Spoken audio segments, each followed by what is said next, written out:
将其收集并等待拼装。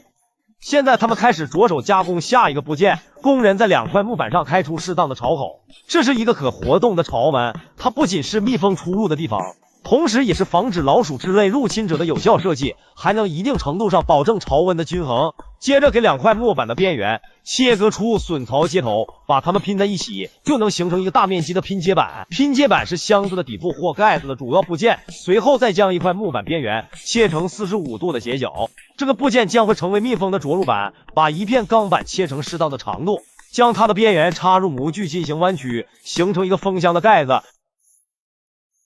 等所需的部件都加工出来后，现在就可以开始组装工具了。先给盖子的框架涂上粘胶，再把榫槽板拼接到一起，接着将其置入到框架之上，用力施压进一步巩固，侧面再用钉子进行固定，把金属盖